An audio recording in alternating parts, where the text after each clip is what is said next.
आज हम बात करने वाले हैं एक ऐसे अजूबे की जो इंजीनियरिंग, कला और कल्पना की सारी हदें पार कर देता है।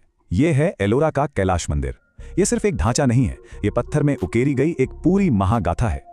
इसकी कहानी शुरू होती है एक बहुत ही हैरान कर देने वाले सच से। वो ये कि ये मंदिर ईंट और गारे से जोड़ा नहीं गया था, इसे बनाया नहीं गया था। जी हाँ, आपने सही सुना।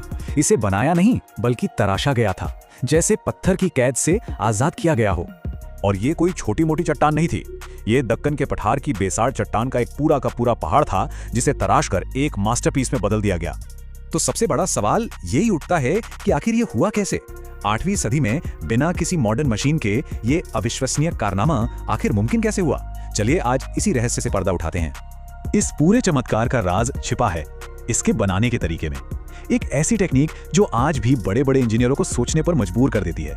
एक ऐसा तरीका जो बनाने के हर नियम को पलट देता है। सबसे पहले तो ये समझना जरूरी है कि ये मोनोलिथिक आर्किटेक्चर यानी एकाश्म वास्तुकला का सबसे बेहतरीन नमूना है। इसका मतलब क्या है?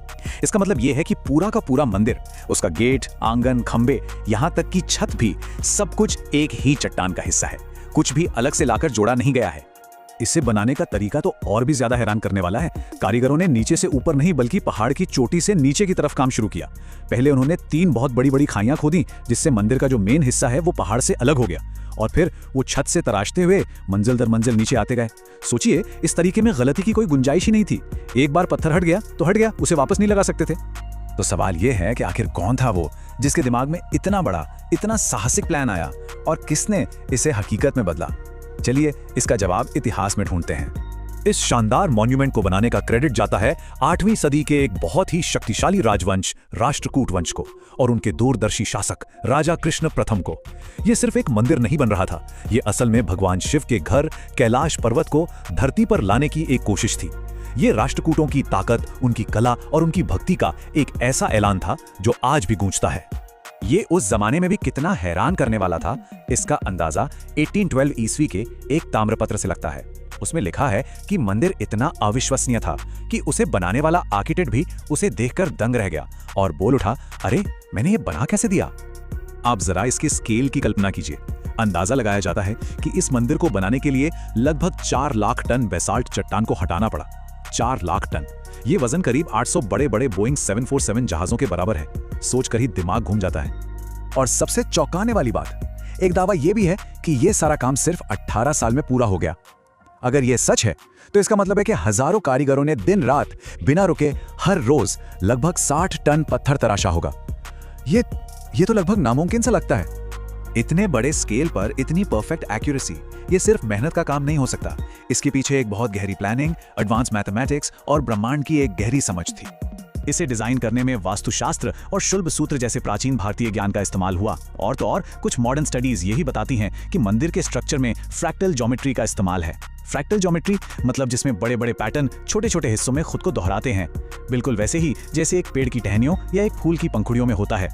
ये सिर्फ आर्किटेक्चर नहीं था, ये तो पत्थर में लिखा गया ब्रह्मांड का गणित था। और ये स्लाइड तो इसकी इंजीनियरिंग की ब्रिलियंस को साफ दिखाती है। देखिए, आम इमारतों की तरह इसकी कोई अलग से बनी हुई नींव नहीं है। कैलाश मंदिर की नींव वो पहाड़ खुद है जिससे इसे तराशा गया है। और शायद यही वजह है कि ये 1200 साल से भी ज्यादा वक्त से हर भूकंप और मौसम की मार झेलता हुआ आज भी शान से खड़ा है। लेकिन इतनी भव्यता और साफ गोई के बावजूद कैलाश मंदिर आज भी कई अनसुलझे सवालों और बहसों से घिरा हुआ है। सबसे बड़ी बहस तो इसकी टाइमलाइन को लेकर ही है।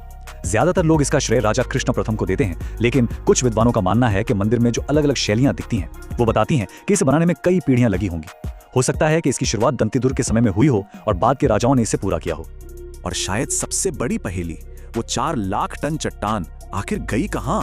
मंदिर के आसपास मीलों तक मलबे का कोई नामो निशान नहीं है। अब इसके लिए कई थ्योरीज हैं। कुछ कहते हैं कि उस पत्थर का इस्तेमाल पास के दौलताबाद किले जैसी जगहों पे किया गया। कुछ का मानना है कि उससे सड़कें बनाई गईं। लेकिन सच तो यह है कि इतनी बड़ी मात्रा में पत्थर का यूं गायब हो जाना आज भी एक बहुत बड़ा रहस्य है। इसका कोई पुख्ता सबूत आज तक नहीं मिला।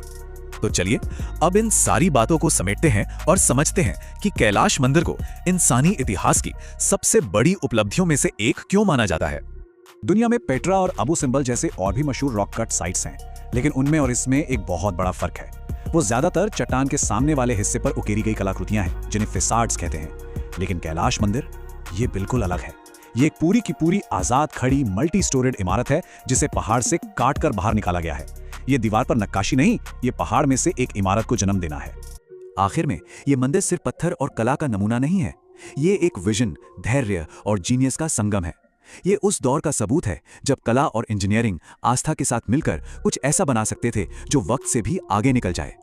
तो क्या ये किसी खोई हुई तकनीक या अलौकिक शक्ति का कमाल था? नहीं, सारे सबूत एक ही तरफ इशारा करते हैं। ये इंसानी दिमाग, गणित की सटीकता और पीढ़ियों के अटूट समर्पण की जीत थी। ये कोई अलौकिक रहस्य नहीं, बल्कि एक मानवीय चमत्कार है। और ये हमें एक आखिरी और बहुत गहरे सवाल के साथ छोड़ जाता है। अगर हमारे पूर्वज 1200 साल पहले सिर्फ छेनी हथौड़ी से एक पूरे पहाड़ को एक मास्टरपीस में बदल सकते थे, तो फिर आज इंसान की सोच और उसके हौसले की असली सीमा क्या है?